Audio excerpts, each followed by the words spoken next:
러시아군 쿠르스크주 수자 해방. 블라디미르 푸틴 러시아 대통령이 12일 쿠르스크주 지휘소 중 한 곳을 찾아 발레리 게라시모프 러시아군 참모총장으로부터 보고를 들었습니다. 러시아군은 지난주 우크라이나군이 러시아 쿠르스크주로 들어가는 교두보들을 차단하면서 쿠르스크주에 침입한 우크라이나 군인들을 소탕하기 위한 공세에 들어갔습니다. 우크라이나군은 2024년 8월 6일 쿠르스크주로 침입하는 대공세를 펼쳤습니다. 하지만 국경에서 40여 킬로미터, 쿠르스크주 원자력 발전소에서 30여 킬로미터 떨어진 수잔스키군 영토 정도만 점령하는 데 그쳤습니다.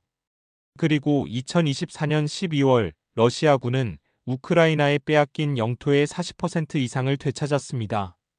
러시아군은 우크라이나군을 쿠르스크주에서 벗어나지 못하게 만들며 차근차근 우크라이나 군인 수를 줄이고 영토도 회복해온 것입니다.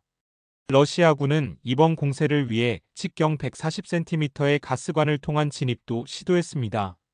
러시아 군인들은 이와 관련해 우여곡절도 많았지만 800명이 약 15km를 이동해 성공적으로 진입했고 수자 산업단지를 수복했다고 밝혔습니다. 러시아군이 가스관을 통해 진입하자 우크라이나군은 당황했다고 합니다.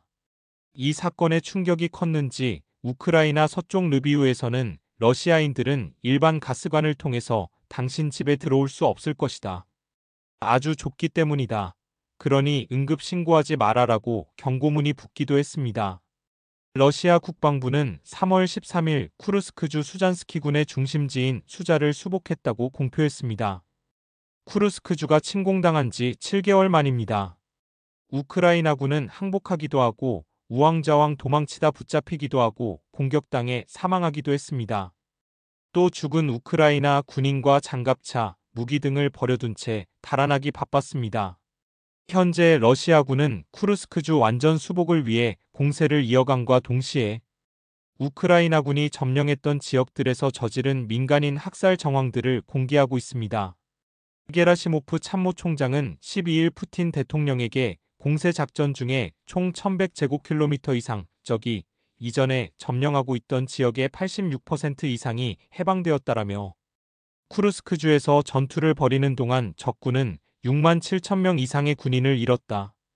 이들은 우크라이나군에서 가장 훈련되고 기동성이 뛰어나고 매우 적극적인 부대였으며 외국 용병 부대이기도 했다라고 보고했습니다.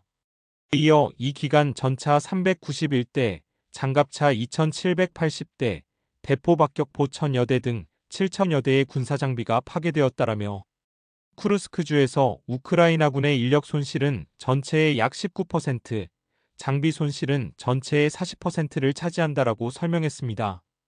그러면서 지난 5일 동안에만 쿠르스크 군대는 모든 방향에서 작전을 펼쳐 쿠르스크주에서 24개 정착지와 259제곱킬로미터의 영토를 해방했다라며 우크라이나 군인들은 더 이상의 저항이 무의미하다는 것을 깨닫고 적극적으로 항복하기 시작했다. 군인 430명이 포로로 잡혔다라고 말했습니다.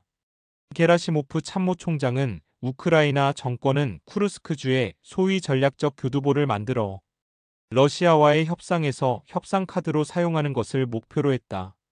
그리고 우크라이나 지도부는 쿠르스크주로의 침공을 통해 우리 군대의 진격을 막고 돈바스 지역에서 후퇴하게 하는 데 사용하려고 했다라며 적의 이런 계획은 완전히 실패했다라고 짚었습니다.